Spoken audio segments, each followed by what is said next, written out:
É isso, e olha só, uma das vítimas do ministro Alexandre de Moraes, Érica Viana, foi presa em regime domiciliar em junho de 2020. Nas redes sociais, ela publicou um vídeo que o Jornal da Oeste compartilha agora com vocês. Eu fiz autentificação, não nem sei por que meu nome saiu mesmo. E não tem pena, eu não consigo voltar para Campos, porque a juíza da Vara de Execução Federal falou que não tem o que fazer porque não tem pena, tem sentença, tem crime. Diante da tortura psicológica que sofreu pela privação forçada de liberdade ao longo de 386 dias, o Jornal da Oeste conversa agora com a Érica Viana. Érica, boa tarde, seja muito bem-vinda ao nosso Jornal da Oeste. Muitíssimo obrigada por conceder essa entrevista aqui para nós, para nossa audiência. Eu que agradeço a oportunidade. Boa tarde a todos da Revista Oeste e aos que estão nos assistindo também. Olha, Érica, eu preciso começar parabenizando você pela coragem de enfrentar o regime que nós vivemos atualmente e certamente é o desejo também da nossa audiência. Então, a primeira coisa, sinta-se abraçada aqui por nós, da Revista Oeste, e por toda a nossa audiência, por ter coragem para defender a verdade no nosso país num momento tão difícil e delicado. E aí, Érica, a minha primeira pergunta é no sentido de como está a sua vida agora, né? Porque você passou aí pelo trauma, pela prisão completamente injusta. E aí eu queria ouvir de você como é que está a sua vida agora, se você conseguiu voltar à normalidade da sua rotina, como é que está isso pós esse episódio aí de prisão injusta que você sofreu? Voltar à normalidade foi impossível.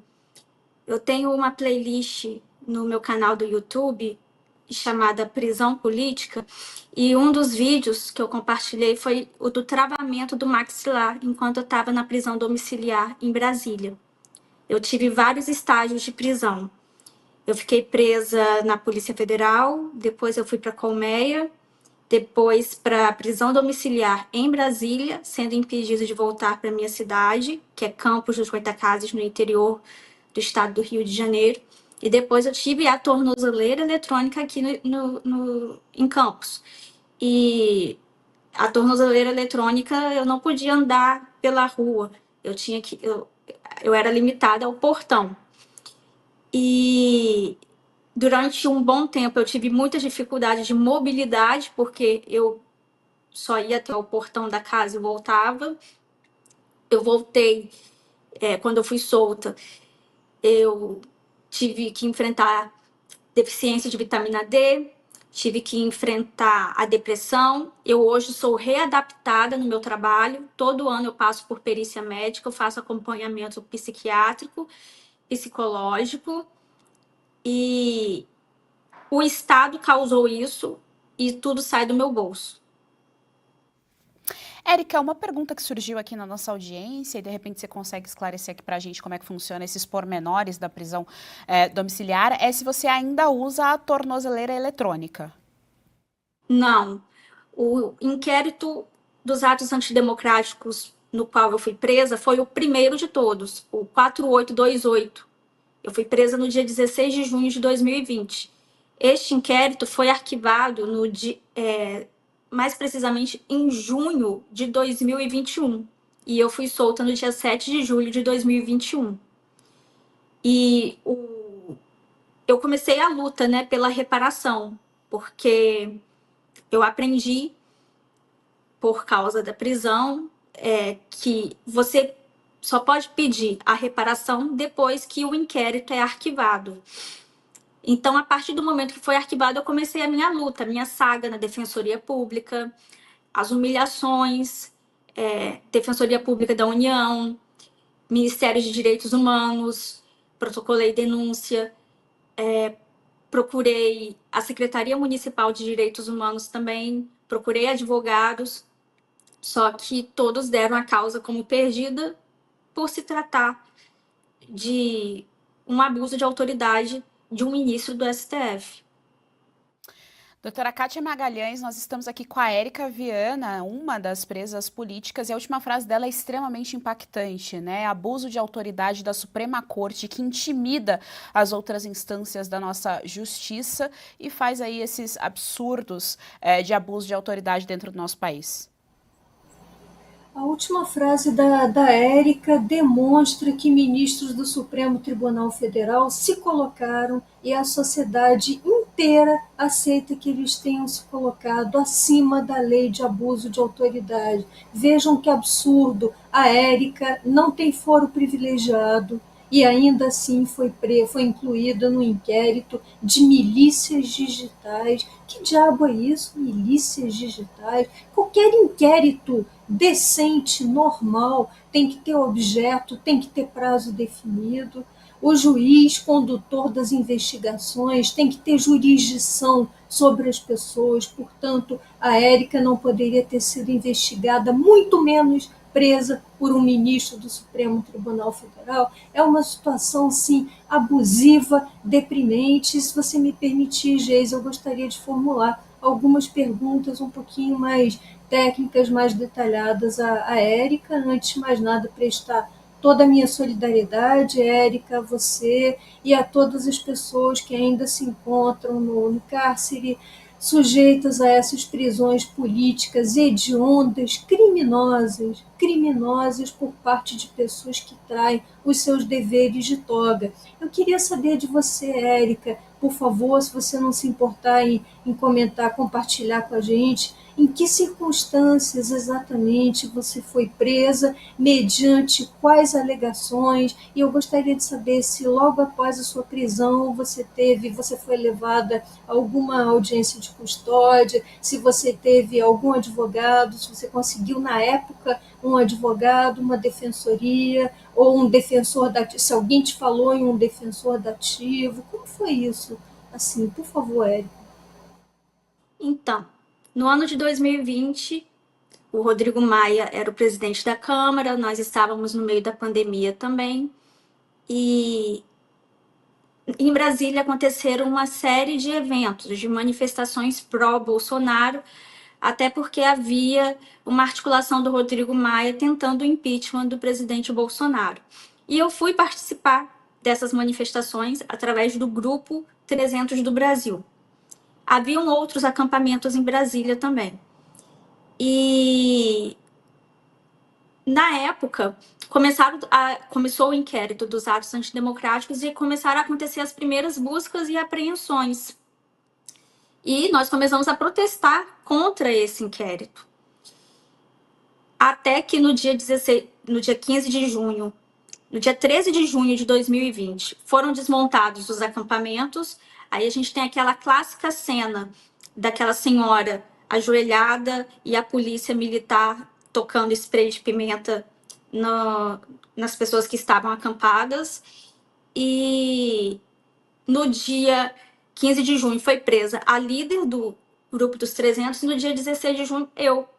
Só que não teve alegação, nunca teve acusação.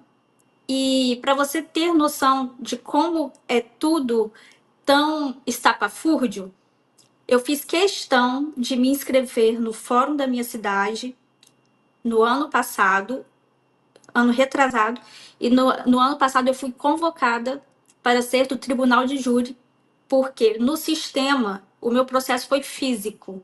Os advogados voluntários, eles tinham que ir pessoalmente no STF despachar, porque não conseguia fazer nada eletronicamente. Simplesmente eu não passei pelo sistema. Então, graças a Deus, o lado bom disso é que eu não fiquei fichada. Mas eu fui presa, eu fui torturada e eu quero a reparação.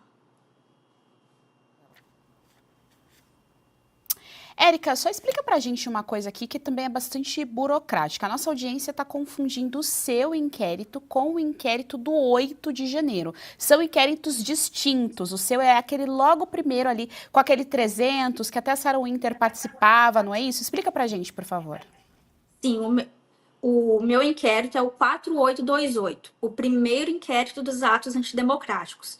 Esse foi arquivado. e as medidas cautelares, as prisões foram revogadas. À época, a única prisão que não foi revogada foi a do Daniel Silveira, que tinha entrado primeiramente nesse inquérito também.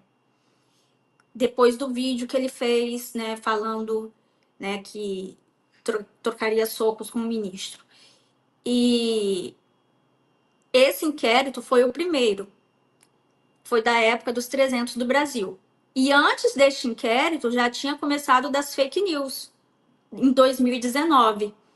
Então, os inquéritos eles foram se multiplicando. E no início, eles pegavam as pessoas comuns. Depois, o STF foi aumentando aumentando a sua alçada e pegando os parlamentares. E agora a gente vê que, claramente, que eles querem pegar nosso ex-candidato a vice-presidente, né, o general Braga Neto, e eles querem, né, pegar pessoas maiores. Doutora Kátia Magalhães, está aí então a explicação, são inquéritos distintos. O de 2019 é o da fake news, aquele que é apelidado como inquérito do fim do mundo. Esse da Érica Viana é um outro inquérito, que é o 4828, que é outro inquérito que está falando a respeito de crimes antidemocráticos. Sabe-se lá o que eles querem dizer com crimes antidemocráticos, que é uma boa questão aí. E a gente tem um outro caso, que é o 8 de janeiro, e a gente ainda tem o caso dos 36 indiciados do golpe de Estado, que é nesse que consta o nome de um padre e do presidente Jair Bolsonaro. Então, assim, são vários, eles deram cria, são vários inquéritos, praticamente todos ilegais, anticonstitucionais, né, que seria um bom termo aí para ser utilizado pela direita. Doutora Kátia Magalhães. Isso foi um cipoal, começou errado, prosseguiu tudo errado, ainda não acabou, continua tudo errado. Em 2019, né, como bem colocou a Érica, como você pontuou também bastante, Geise, houve a origem de tudo, né, que foi o verdadeiro início do que eu ouso chamar aqui de terror de Estado. Por que terror de Estado mesmo? É o Estado abusando do seu poder, abusando o tempo todo da sua autoridade para fazer prevalecer uma determinada narrativa. Então, lá em 2019, surgiu o tal do inquérito das fake news, aberto pelo ministro Dias Toffoli e entregue de bandeja à mão do ministro Alexandre de Moraes. Tudo errado, porque não se pode abrir inquérito de ofício. E outra coisa, o ministro Toffoli, na época, além de ter aberto de ofício, abriu um inquérito para censurar uma reportagem onde ele era o próprio citado, ou seja, seria uma pretensa vítima e juiz ao mesmo tempo, já essa origem toda errônea, toda deturpada. Aí vai para as mãos do ministro Alexandre de Moraes.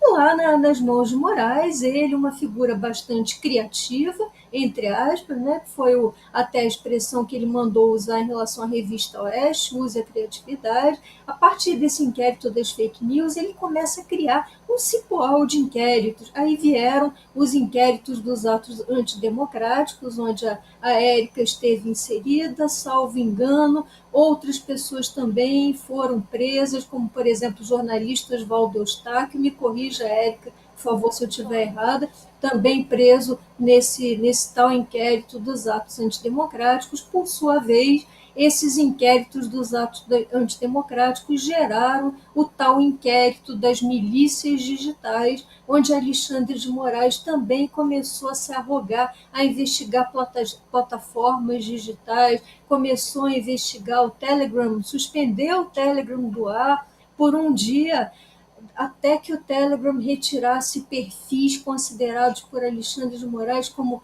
antidemocráticos. E aí esse inquérito de atos antidemocráticos, também houve o indiciamento de Elon Musk lá na frente por ter se recusado a retirar perfis, a cumprir decisões ilegais, decisões inconstitucionais do ministro, que não poderiam, não deveriam mesmo ter sido golpista, que ter sido cumprida. E lá no início de 2024, todo esse cipoal redundou no tal do inquérito do golpe, que foi o inquérito que levou à Operação Tempus Veritatis, onde muita gente foi presa, incluindo aí Felipe Martins, alguns militares, onde houve indiciamento do presidente Bolsonaro, de outras figuras políticas, e mais tarde houve, no final de 24, já o inquérito dos tais atos golpistas, que aí indiciaram 37 pessoas, incluindo Bolsonaro, Felipe Martins, Braga Neto e tantas outras. Enfim, é um calhamaço de irregularidades, lambança e autoritarismo. Érica, eu queria só mais uma pergunta, só que você descrevesse aqui pra gente, durante ali o período que você ficou presa, como que era a rotina? Você passou pela colmeia e pela prisão da PF, só pra gente entender, porque nesse exato momento nós temos presos políticos. No nosso país nós não temos muito contato com eles, nós da imprensa, né? A Revista Oeste sempre está se esforçando muito para ter contato, para entender ali como é que é a realidade. Então gostaria que você descrevesse pra gente como foi aí essa realidade, se teve alguma violação de direitos humanos ou não, se você conseguiu ter, enfim, o mínimo de normalidade ali dentro, né, tendo em vista aí que você saiu com sequelas, né, psicológicas, psiquiátricas em decorrência do abuso de autoridade. Então, você ser preso, eu já passei pela dor da perda dos meus pais, a dor da morte, e de todas essas dores que eu passei, ser preso foi a pior de todas, porque é como se você morresse. Ainda mais que eu tinha ido para Brasília, para um acampamento, para uma manifestação pacífica, democrática, e simplesmente, de repente, eu, sem saber por quê, me vi naquela situação. Sem saber, e como foi tudo inédito, né? Eu fui a segunda presa. Os próprios policiais falavam que não sabiam direito o que fazer. Eu tinha muita incerteza sobre o meu futuro. Eu pensava, por exemplo, que eu ia sair da prisão com 50 anos ou que eu seria morta, porque como eu fui presa um dia depois, tinha sido noticiado que os bolsonaristas presos, foi noticiado antes, a minha prisão foi noticiada assim, a fulana de tal e outros 5 integrantes são presos. Um dia antes de eu ser preso foi noticiado isso pelo mainstream, pela imprensa mainstream. Então, e eles foram ameaçados na prisão. E quando eu cheguei na prisão, foi a pior coisa, porque as bandidas de verdade odeiam bolsonaristas. Então, eu era ameaçada de estupro, de envenenamento e de espancamento. Então, no primeiro momento, eu tinha pensamentos suicidas. E depois eu comecei a rezar muito, chorar, me proibiram de rezar. Eu sofri intolerância religiosa, me proibiram de rezar o terço, porque eu rezava, né, em voz alta. Então eu tinha que chorar em silêncio, rezar em silêncio, e à medida que os dias foram passando, e cada segundo na prisão é uma eternidade, à medida que os dias foram passando, eu fui reanimando a minha fé e o instinto de sobrevivência já foi sobressaindo. E depois, com a tornozeleira, eu pensava que eu ia enlouquecer. Que eu estava vivendo um pesadelo e o inquérito ele se renovava a cada 3 meses. Então, toda vez que chegava o dia 24, de 3 em 3 meses, que era o dia 24, que era o dia de renovação ou não, vinha aquela esperança, aquela expectativa, e o ministro prolongava o inquérito. Então, a rotina foi torturante, porque, para você ter uma noção, a diretora do presídio da Colmeia, da época que eu fui presa, ela foi exonerada do cargo por causa de estupros que estavam acontecendo na Colmeia. Então, quando eu falava de ameaça de estupro, as pessoas falavam, mas no presídio feminino existe ameaça de estupro? Mulher estupra mulher. E elas fazem tudo, pode virar uma arma. Mas, graças a Deus, eu não cheguei a ter contato. A diretora do presídio disse que depois de 15 dias eu teria contato com as outras presas. Mas antes desses 15 dias chegar, o ministro, no caso, mudou o regime de prisão para prisão domiciliar com tornozeleira. Então, assim, foi muito agoniante, muito agoniante. Sem saber o que aconteceria comigo, eu pensava, meu Deus, e era muito ódio, era um lugar de muito ódio. Então, eu imagino o sofrimento dessas pessoas. E quando eu fui para a prisão domiciliar, eu não podia, eu não podia entrar em contato com a maioria dos veículos de comunicação e de jornalistas da direita. Eu tinha uma lista de cerca de 40 contatos proibidos. Essa lista aqui, que eu até separei. E, assim, mas eu tinha as minhas redes sociais. Os presos atuais que foram para o regime de prisão domiciliar, a maioria deles pode transitar até um certo horário, mas eles não têm a voz nas redes sociais, né? O ministro proibiu. Então, é uma espera, mas eu tenho agora, finalmente eu renovei a minha esperança com a mudança de governo nos Estados Unidos, com a Comissão de Direitos Humanos vindo ao Brasil, e eu peço aos parlamentares, às pessoas envolvidas, que, se puderem, me colocar em contato com a comissão para a gente resgatar todos, reparar todos, de todos os inquéritos, eu estou à disposição.